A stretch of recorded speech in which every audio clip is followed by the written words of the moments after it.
the content and thought is concerned. As you know, our next session is very much interesting, and I look forward for it because most of us, being academicians, are very curious to know about what exactly are biopolymers, because a lot of us have worked on something or heard about biodegradable plastics. We have a lot of people uh, were asking the speakers about what is biodegradable plastic, or what essentially they do, and how easy it is for any plastic to be biodegradable, or how easy it is to establish whether a plastic is biodegradable or not. All these things we are going to cover in the next session, and we are extremely honored by having our next speaker for the session, Ma'am Dr. Smita Mohanty. She is the principal scientist as well as the head of CIPET's extensive research lab, LARPM, which is located in Bhubaneswar. And ma'am has an extensive uh, exposure and experience on working with biodegradable plastics, bioplastics, testing of biodegradable plastics, because it's very important these days to understand what exactly should be characterized as biodegradable plastic. We have a lot of plastics, lot of plastics coming up in market which claim to be biodegradable. What is compostable plastic? What is biodegradable plastic? How we characterize all these? This will be the topic for the next session. And indeed, I am personally indebted to ma'am that she has consented to be present here. Um, Dr. Smita Mohanty is Principal Scientist, Director and Head of CIPET SARP-LARPM, which is situated in Bhubaneswar. She has more than around 2 decades of experience in research, teaching, development, mentoring. She has been initiated in advanced research, as she is the brainchild behind advanced research that is happening at LARPM, including that of e-waste recycling. We have a separate facility of e-waste recycling at LARPM, and she's heading that. Her work on nano composites is extensively published. Her work on biopolymers is internationally acclaimed, and she has published more than 200 papers in major international journals and has 7 Indian patents to her credit. She has guided a number of PhD and MTech students. She also, as an investigator, she successfully completed several sponsored projects, and the projects which have made a social change, which have been application based rather than only for academic value. She has authored many textbooks, many chapters. We are all honored by your presence here, ma'am, and I request you to kindly address the gathering. The gathering is faculty members of various engineering colleges across the country, and we are lucky to have people from various regions of India, including South India. We have people from North India. We have people from Central India also. This is a very beautiful platform, and I'm honored that you consented for giving the lecture today. Can can we begin that? Yeah, yes. Thank you, Dr. Irfan. Am I audible? Yes, ma'am, you are audible. Okay. Thank you so much for an elaborate introduction. In fact, I would like to thank the entire team of CIPET IPT Lucknow for giving me an opportunity to speak today regarding biodegradable plastics. And second thing is that on behalf of the entire CIPET fraternity, I welcome all of you and all the esteemed faculty members from different engineering colleges. So I'm just sharing my screen, and please let me know if, is it visible? Yes, ma'am, it's visible. Okay, okay. So as Dr. Irfan has already highlighted, I'll be speaking basically about biodegradable plastics, a sustainable solution, and what exactly the solution is that we need to check out. So now, what are basically the bioplastics? Now there are a lot of things like which comes up to mind. If you have seen the recent plastic waste management rules, I think my previous speakers might have discussed regarding the plastic waste management rules and how the rules have permitted the compostable plastics. Now there is a difference between compostability and biodegradability. So what exactly is the bioplastics?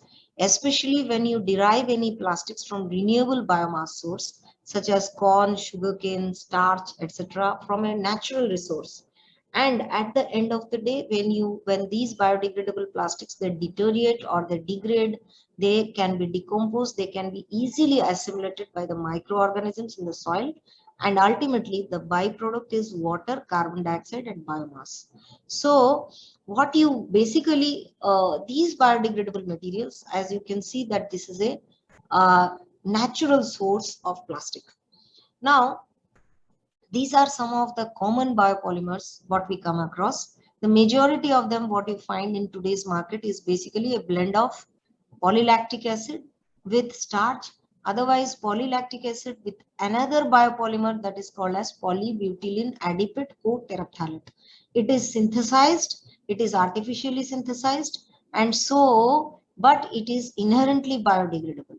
So these are the particular polymers which you find across in, which you normally find in case of your, in today's, market, like polylactic PLA, which you call it as PLA, or thermoplastic starch, or polyhydroxy alkanoids, like called as polyhydroxybutyrates. These are some of the plastics, some of the common biopolymers which you find it.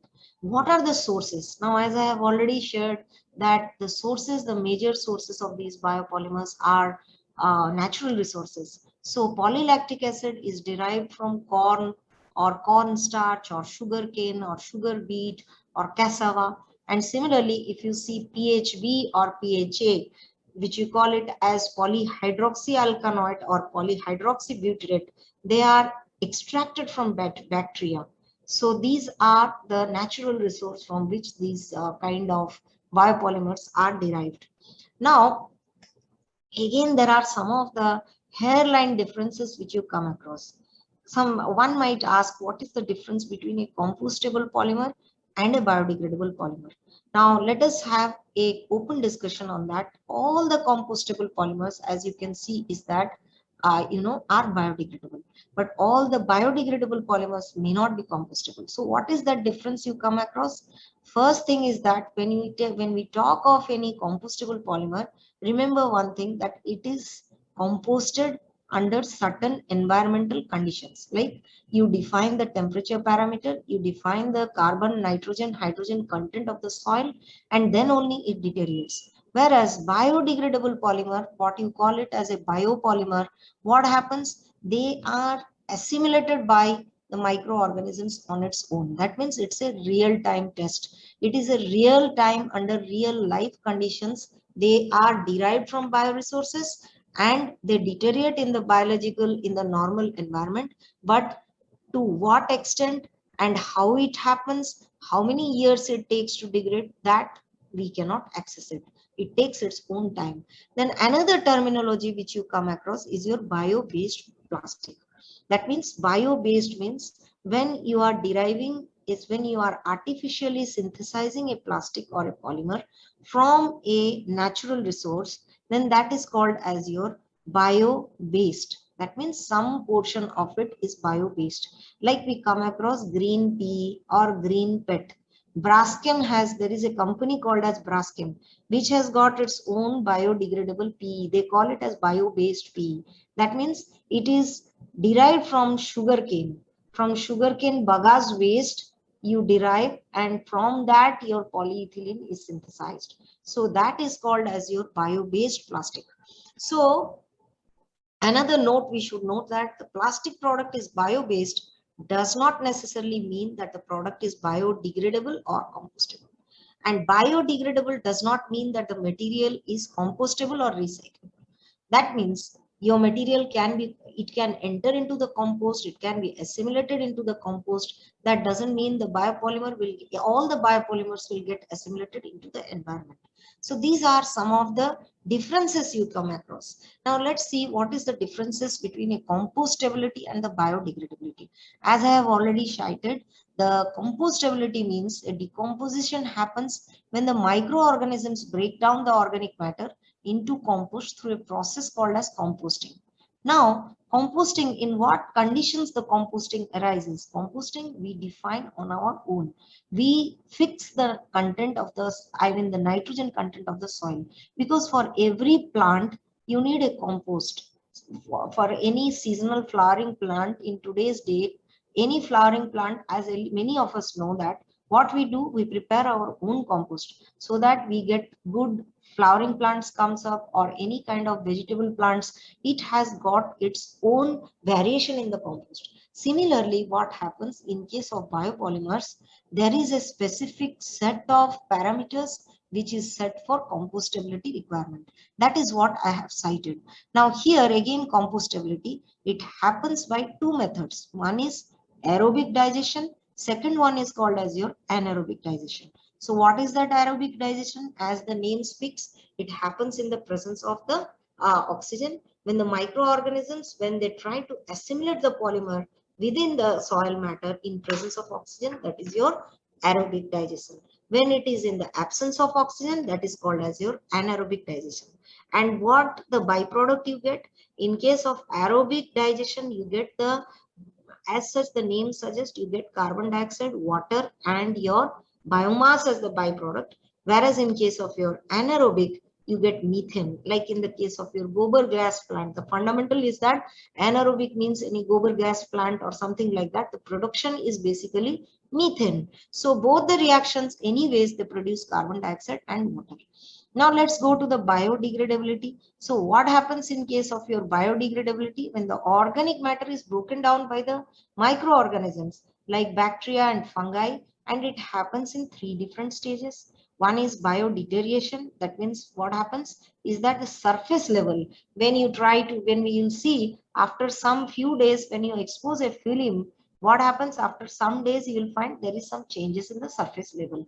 So what happens? It indirectly impacts your mechanical, physical, and chemical properties of the material. So that is called as your biodeterioration. Then accordingly, after the biodeterioration occurs, then the assimilation stage happens, which normally in case of our normal polyethylene or polypropylene samples, it doesn't happen because it takes millions of years to biodegrade and get assimilated in the soil. Now, biomass. Again, one terminology I have shared, that is a biomass. What is that biomass? Now, as we can see in the forest or any other place where you do the plantation, the remnants what you get, that means the forest byproduct or anything, the animal residue, plant residue, whatever you get it, that you call it as a biomass. Again, the biomass, microbial biomass, bacteria and fungi, is a measure of the mass of the living component in the soil organic matter. The microbial biomass decomposes the plant and animal residue and soil organic matter to release carbon dioxide and available nutrients. Now, this biomass, as such, sometimes this biomass nowadays has been used as a source of fuel. It is used as a renewable energy in the solar, in any other power plants as well. So biomass is a very important thing in today's scenario.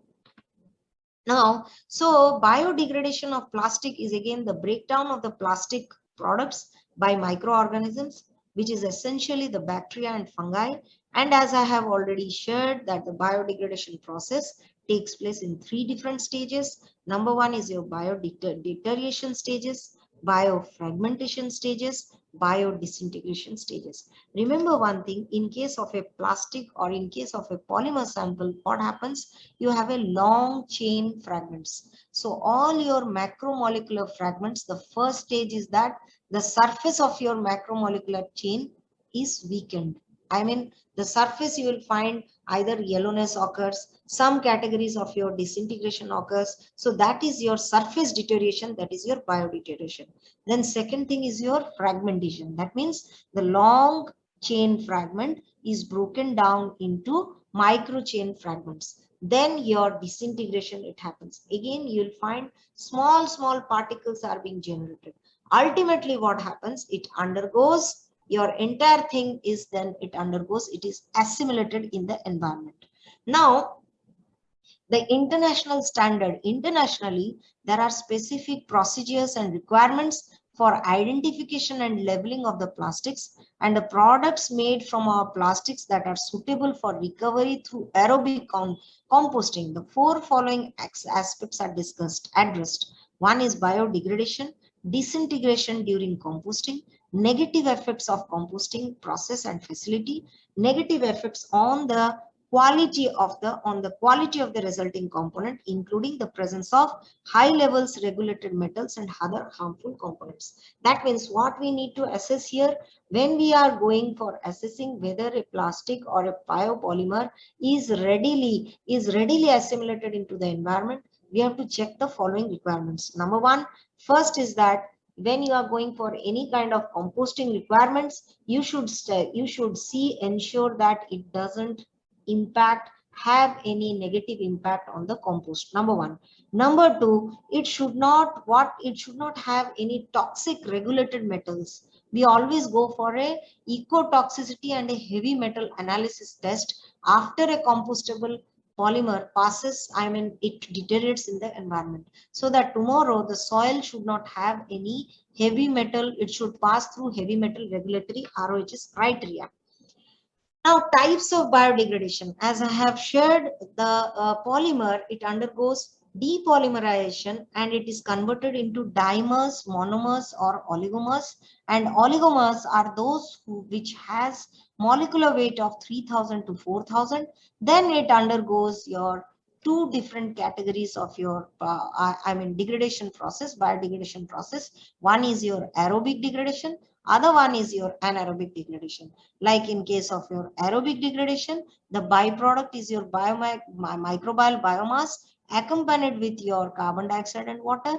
And in case of your anaerobic degradation, we find carbon dioxide, water, microbial biomass, as well as methane, and some amount of H2S, hydrogen sulfide, is also released.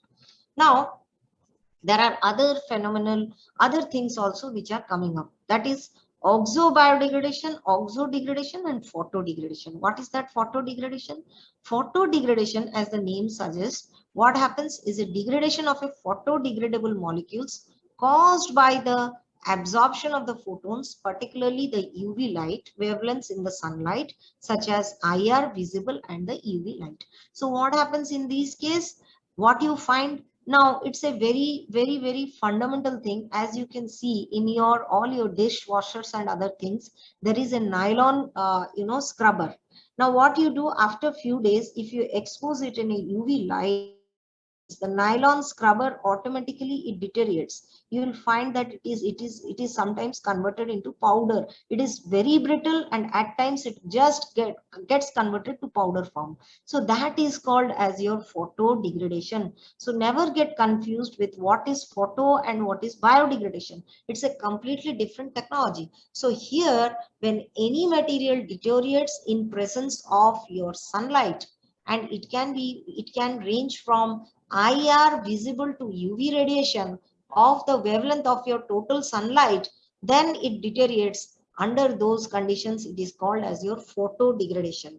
Now let's go to the oxo degradation. What is oxo biodegradation? Now, as the name suggests, oxo means what we are doing it that in the presence of light, you are trying to deteriorate a certain plastic or a certain polymer. In oxo-degradation, what normally it is being done, you mix some pro-degradant additive into the plastic during the extrusion process. Now this plastic additive, what happens, it intervenes into the molecular structure, and then when it is exposed to heat or sunlight, automatically it breaks down. The long chain macromolecular fragment is again broken down and it is converted to short chain. So what happens? What people believe that once a plastic is converted to powder form, it is easily accessible by the microorganisms. But in practical, that doesn't happen. Okay. Then let us see the mechanism of biodegradation of different kinds of biodegradable polymers. Now again, we have several other types of techniques also, like enzymatic degradation. Now there is lot of now theory and discussions pertaining to enzymatic degradation and hydrolysis combination. Then again, hydrolysis is combined as bulk erosion and surface erosion. Now let us see what happens basically. Enzymatic degradation means, like there are certain instances that some enzymes are able to digest the plastic. So what now people are doing, now research is also on in that, certain enzymes are incorporated within the plastic material so that it is disintegrated and it is assimilated easily by the microorganisms. So that kind of degradation is called as your enzymatic degradation. Then again, hydrolysis. Hydrolysis, as the name suggests, like if you have a polar polymer like your polylactic acid, polyglycol, etc., what happens is that the moisture will be more, ingress of water because of the presence of the polar groups will be very high, and since it has got an inherent tendency of biodegradation criteria within that particular polymer, it will tend to deteriorate in a faster way. So sample and surface erosion is what? Sample is eroded from the surface. Mass loss is faster than the ingress of water into the bulk. Like for example, polyorthoesters, polyanhydrides. These are the certain things, certain erosion techniques you find it. Then aerobic biodegradation. So what are the factors affecting the aerobic biodegradation? What basically, as I have already shared, that aerobic is in presence of oxygen. So automatically it is converted to residue, that is your carbon, and then your biomass, then you have carbon dioxide and you have water. Now again, what are the different factors? Any kind of biodegradation today, you have to check the parameters because those are very vital for assessing the biodegradation of a particular polymeric material. Number one, hydrophilic and hydrophobic nature, molecular weight and density of the polymer, nature of the polymer, whether it is amorphous polymer or it is a crystalline polymer, structure of the polymer again, that is linear or branched one, presence of easily breakable bonds, then light, water, oxygen, temperature, then soil moisture and the nutrients, whatever is present in the soil, pH value of the soil, aerobic microbes. So any microbial degradation today which happens, it needs a healthy environment to function appropriately. So that is why the soil parameters is always maintained intact, and you need to check what is the pH of that, what is the carbon, hydrogen, nitrogen content of the soil, how the polymer is being assimilated or it is disintegrated in the soil. Then these are some of the standards which are available, as you can see, and you can find all these standards also available as per the plastic waste management rule. I mean the plastic waste management rule 2016, amended form 2018, and the recent ones which is released, that is 2020-21. There are 9 standards, like the first 1 to 9, it is basically the standard way of determining the biodegradation criteria of the plastic materials in aerobic as well as anaerobic conditions. And as you can see, the 10th and 11th one which I have added it, 10th one is especially for testing of plastics in a combination of oxo and then bio. That means it is ASTM 6954. It happens exclusively in all of your oxo biodegradable plastic. That means first the plastic material is exposed to, it is oxidized or it is exposed to your UV deterioration. Post that, when the molecular weight is below 5,000, it touches below 5,000, then you go for assessing it in the soil environment and check whether the deterioration or the degradation happens within the stipulated range of time period and with the balanced conditions. And OECD guideline, what is that OECD guideline? Now, this is a recent test which has come up, because we do not know, after these kind of plastic materials, like any kind of biodegradable material or your compostable material, when they are assimilated into the environment, whether they leave any traces of your heavy metals in that. Because what happens during the processing of any kind of biopolymers, we add a lot of catalysts, additives, because we need the performance at the end of the day. So you have to determine whether there is any heavy metal content in that particular material, whether it is interfering into the eco-toxicity or not, seed germination is happening or not, earthworm reproduction is happening or not. So these are the recent guidelines which are incorporated as well in the plastic waste management rule. So now let's see what are the, again, properties and advantages of these kinds of biopolymers. Number one, non-toxic, non-inflammatory, used for medical purpose also. See, let us not think of biodegradable material application only for carry bag application. These materials are also used in manifold other applications. For example, drug delivery. Today, bioresorbable stents are available openly in the market, and if you see, they are the costliest now. Whether that those bioresorbable stents are available for different, they show a better performance, and which has got US FDA approval also. And another thing, advantages of these biopolymer, as we all know, that it takes less time to deteriorate. Unlike your petroleum based feedstocks, they are renewable, they are good for environment, they produce less carbon dioxide, easier to recycle. So these are some of the properties and advantages of your biopolymers, as we all know that that they can be easily assimilated into the environment. Now, what is the general information about these bioplastic market share? Now, as any thing, the market share, as you can see, now it is picking up slowly. It is picking up. Number one, if you see classified different, so we have a maximum share of thermoplastic starch blend, that is your 40% share is there. Then your PHA and PHV, only 10% share is there.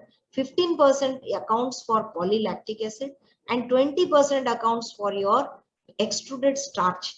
Now, what are the applications of these bioplastics? Packaging is one of the application, as everybody knows that it can enter into carry bags, it can go for any wrapping, packaging, etc. Agricultural mulches also can be fabricated, consumer goods, different kinds of other kinds of goods like cutlery, trays, which are subsequently now with the environmental rule as per 2021 rule, PWMC, which has come up. So in that, all your cutlery, your wrappings and other things are tentatively, it has been, India has pledged that it has to be banned by September 2022. So by that time, are cropping up, and we find a lot of cutleries, lot of plates and other things are being developed out of these polymers. Others means, now these polymers are, again, PLA has been exclusively used for a recently as a 3D printing material for printing of scaffolds, tissue scaffolds, any kind of drug delivery type of applications. Then again, bioresorbable stents, as I have shared. So these are certain folds of application of these biopolymers. What is the market size of these biopolymers? Number one is that it is expected to reach USD 6.12 billion by 2023 and 3.2 billion it was 3.02 billion in 2018, and it is growing at a rate of CAGR of 15.1%. The market is also growing as the increasing regulations and prohibitions against plastic bags and other plastic items which are driving the market worldwide. Now, so what are the everyday usage? As I have shared, biodegradable coffee cups, paper cups with PLA lining. This has been now largely produced in India. Everywhere now paper cups have come up. there is a coating of PLA or any oligomer which is being coated. PLA and TPS also find manufacturing of cutlery that are biodegradable. TPS is used in food waste bags, magazine wrappers. PHA has fewer uses but medical uses like surgical shitters, etc. So these are some of the other applications. Now traditionally, if you compare, then these are only minimal amount, that is only 5% of the global petroleum supply, where bioplastics uses the renewable resources, and they can reduce the carbon dioxide emission by 30 to 80% compared to the traditional plastics. Corn, sugarcane, starch, etc. are used to make more than 300 types of bioplastics and co-bioplastics, etc. So these are some of the things, as you can see, why bioplastics we prefer over the traditional plastics. Now, I will brief little bit about what is the technique we follow, what is the standardization mechanisms we follow for assessing whether a particular plastic material is biodegradable or not. Okay, so like I have told you that in order to assess that, we normally count it as any biopolymer with as a compostable polymer, or it satisfies the required criteria of a compostable plastic. That means why we call it, why we are not taking the biodegradation, why the management or your plastic waste management or your bylaws are considering compostability test. Why not biodegradability test? Because let us have a view practically. Number one, if you assess whether the polymer is biodegradable or not, it requires a longer time or a longer duration.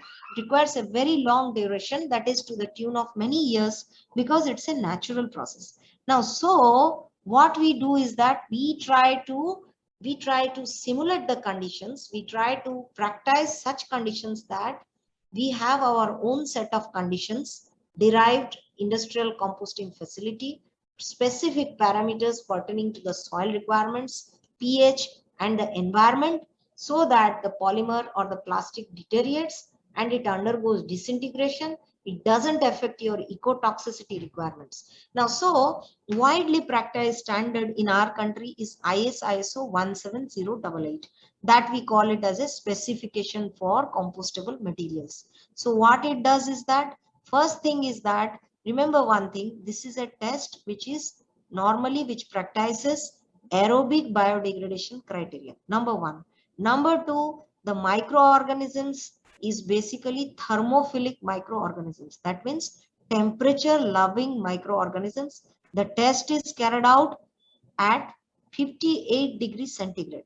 Now, what we do, requirements of a compost preparation and its analysis. Like I have shared, what I shared is that what you do, we fix the soil requirements, we fix the standard, we fix the requirements of the healthy environment for the growth of these thermophilic microorganisms. We sensitize the soil, and accordingly, the soil, when the soil is healthy, when the compost is healthy, the deterioration also takes place accordingly. But let me tell you one thing, this doesn't happen in case of your normal polyolefins, because they lack the polar groups. They cannot be deteriorated by any kind of microorganisms with any other criteria. So the pH of the soil should be between 7 to 9. That means it is neutral to slightly alkaline. It cannot be acidic, because your entire microorganisms will die if you do it in a pH range below 7. Second thing, the carbon to nitrogen ratio should be between 10 to 40. Usually we recommended 22 to 25 or 30 is the optimum parameter for maintaining C by N ratio. Moisture content should be between 50 to 55% of the wet compost. Volatile solid should not be more than about 15% of the wet or 30% of the dry solid. So these are the parameters which we use it for compost preparation. And remember one thing, the compost should be between, preferably aged compost we use, that should be between 2 to 4 months. It should be homogeneous, free from any kind of large inert objects like stones, pieces of metals, glasses, etc. The compost, again, we remove that, sieve it and screen it for to about 0.5 to 1 centimeter. And It can be, you can prepare your own compost. That compost can be an organic fraction of your municipal solid waste in order to ensure that you have a diversity of your microorganisms. Then it can be a garden waste. It can be your canteen waste. It can be your, kitchen waste also. So we can prepare our own compost.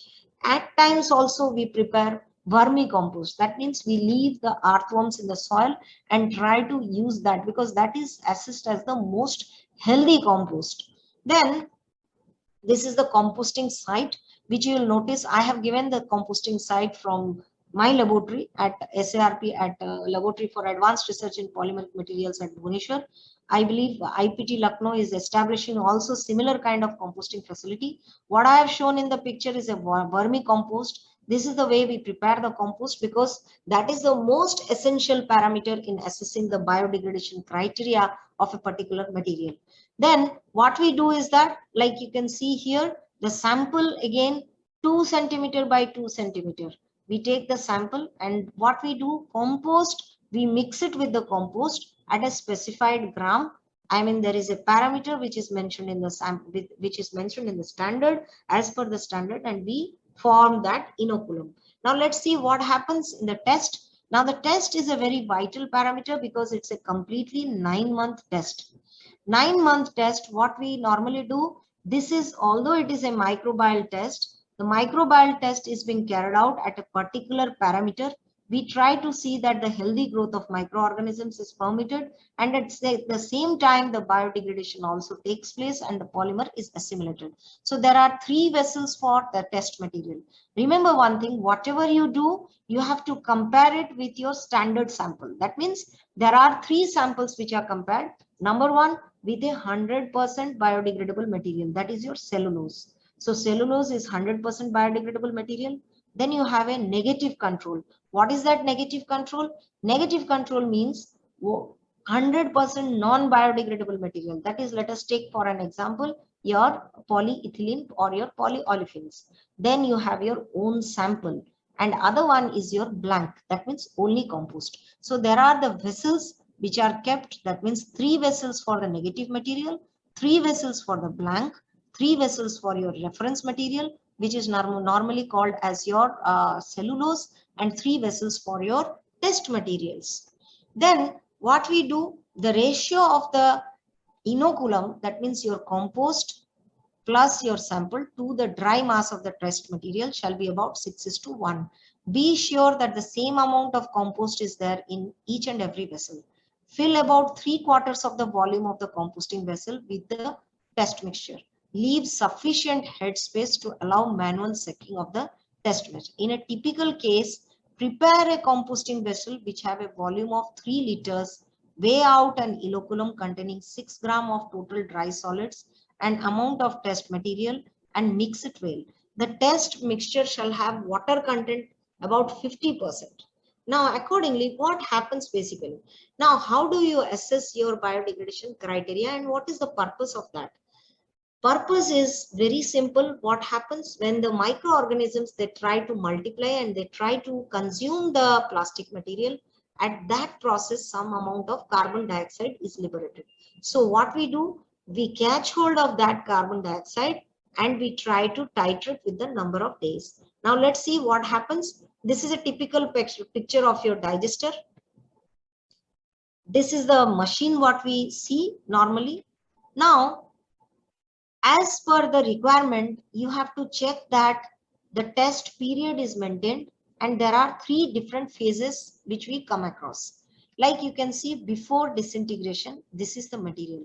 After disintegration, what happens? It is completely assimilated within your compost, and then it has demonstrated satisfactory disintegration after 84 days. 84 days is a normal time which I'm showing because cellulose itself takes 70 days to completely assimilate in the compost.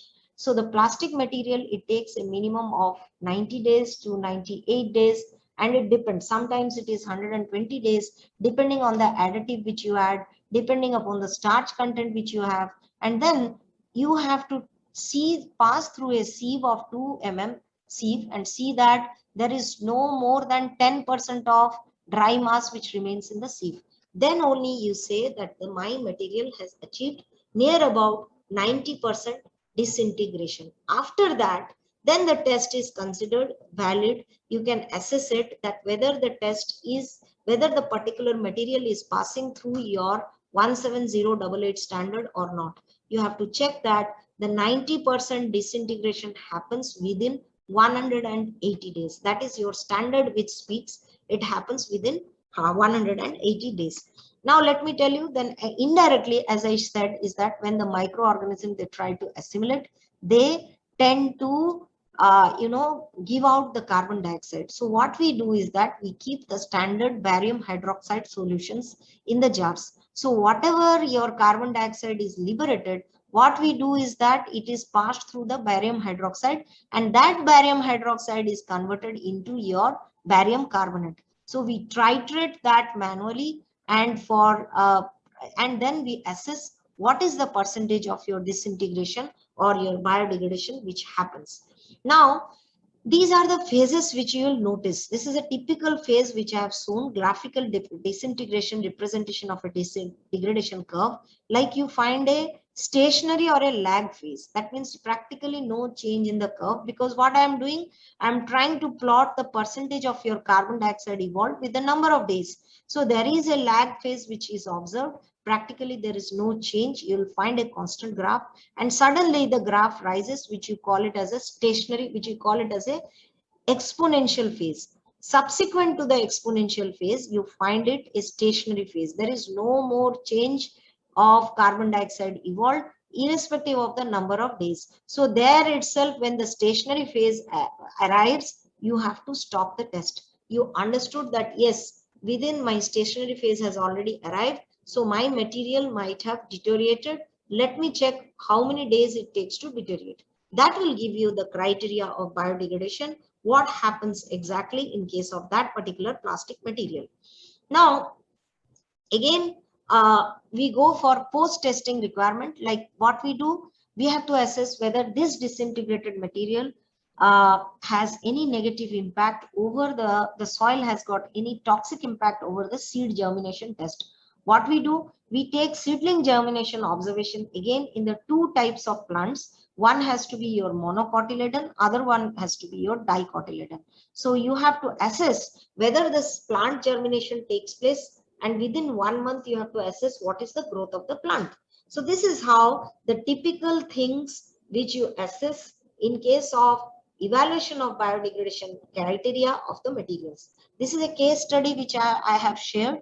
That is how it happens, how these phases, different phases happen. I have taken the reference of a standard cellulose TLC grade. Now, as I have shared that cellulose takes a minimum of 60 to 70 days to completely biodegrade. As you can see here, this is your lag phase, and then you have a exponential phase, and subsequently beyond 70 days you can see cellulose has got a stationary phase. So cellulose assimilates within 180 days. Let us say within 80 days cellulose deteriorates completely. Whereas in case of your PBAT, as you can see, there is a lag phase, there is a subsequent stationary phase, exponential phase in case of up to 120 days. After 120 days, you get a stationary phase. So my material achieves 90% degradation only after your 120 days. So that shows that it passes amicably to the standard. This is the criteria as regards to your PLA sample, normal PLA sample with vis-a-vis the cellulose. Similar phenomenon you will find here also. 110 to 120 days your stationary phase is approved. So that is why what you can see is that these all biopolymers, they pass through the ISO 17088 standard. Now this is a sample of PE. What we can see in case of PE, like you have seen a log phase or your lag phase, then there is no exponential phase is also you can see here, and stationary phase even after 160 days, 180 days, you see, check up what is the percentage of biodegradation, hardly 20%. Percentage of degradation we call it in compostable conditions. So it is not classified under your compostable mechanism or your compostable polymer. It fails in case of this particular standard is concerned.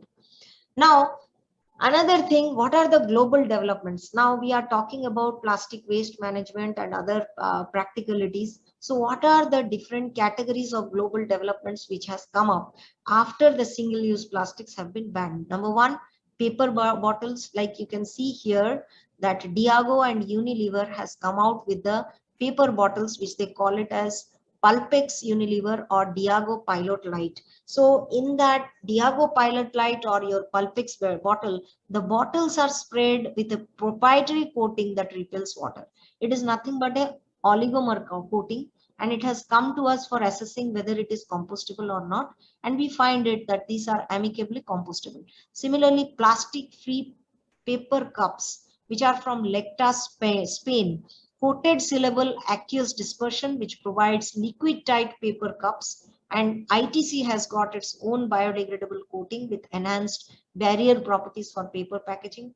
Then we have your L'Oreal, which is very famously used for shampoo, L'Oreal shampoos. Now it has come out with a cardboard tube which reduces the plastic usage by 45%. Similarly, Stora Enso, the barrier coated grease resistance paper tube, which uses 70% less plastic.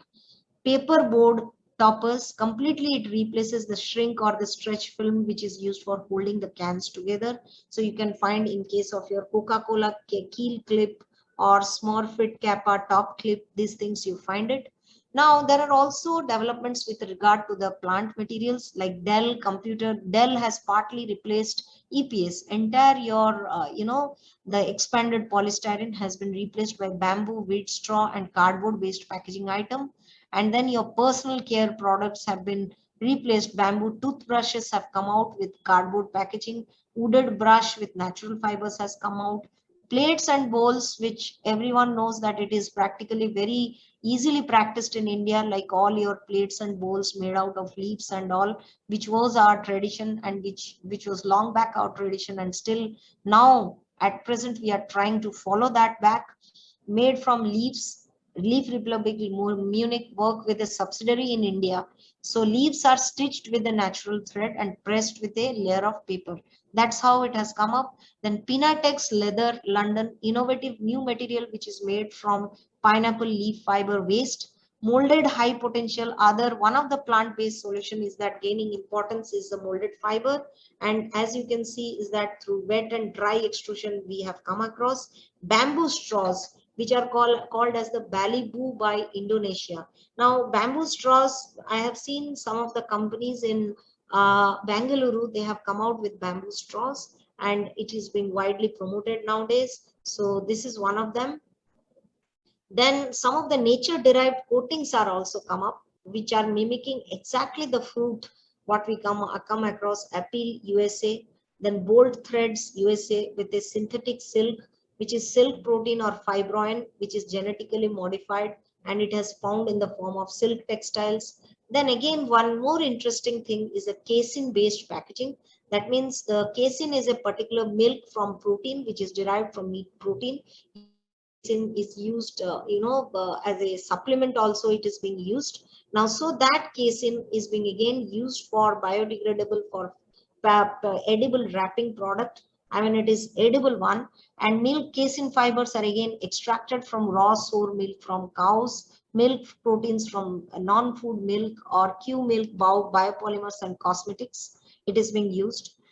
Then there are other many other edible wrapping papers, like for example, you have a wafer paper, KFC, which uses edible ink to print the colorful patterns. Cutleries and bakeries from Bakeries USA, edible cutleries have come up, which you can eat it also. An edible coffee cup from Cup-of-Fig, Bulgaria, it has come up, which can sustain up to 40 minutes and hot beverages up to 85 degrees centigrade.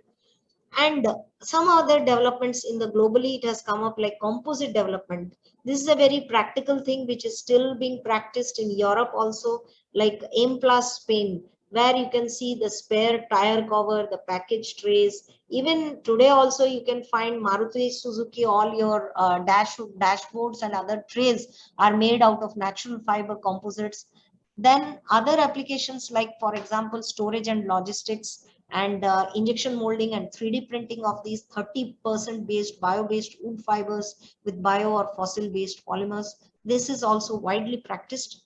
And so I would like to stop here. In case of any questions, it will be my pleasure to answer. Thank you. And there is one question in the chat box. Okay. Let's read it. In fact, there are some. One is PVA a biopolymer? Is PVA. PVA, polyvinyl alcohol.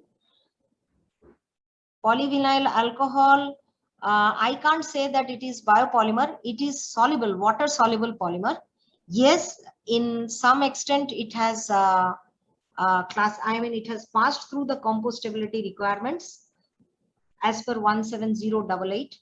But with the new regulations, I am not sure. We are going to test it again, whether it will pass through earthworm reproduction test or Daphnia magnia test or not, that we do not know. Okay, otherwise heavy metal analysis it has passed through, seed germination it has passed through, and basic compostability requirements as per 17088 standard it has passed. Okay, so that I can say that these are the 3 requirements it has amicably successfully passed. Otherwise, this is the thing. Okay. Another question is, how will we increase the mechanical properties of biopolymers? Yes, that's a very valid question, because normally, see, we can do with the addition, with the modification, with several things. Like people are nowadays, what they are doing is that they're adding starch, they're thermoplasticizing starch, and 40%, 30% they're adding starch. That you can do it. Otherwise, what they do is that add some amount of PLA and PBAT blends. Now it has come out successfully, PLA PBAT blends, 70-30% of it ratio has been successfully utilized for many applications. This is one aspect. Otherwise, there are also other biopolymers which can be considered, and some other chemical modification techniques can be considered to improvise the properties. Yes. Yeah, in one of the graphs that you show, Mr. Manoj wants to ask, in y-axis percentage is mentioned.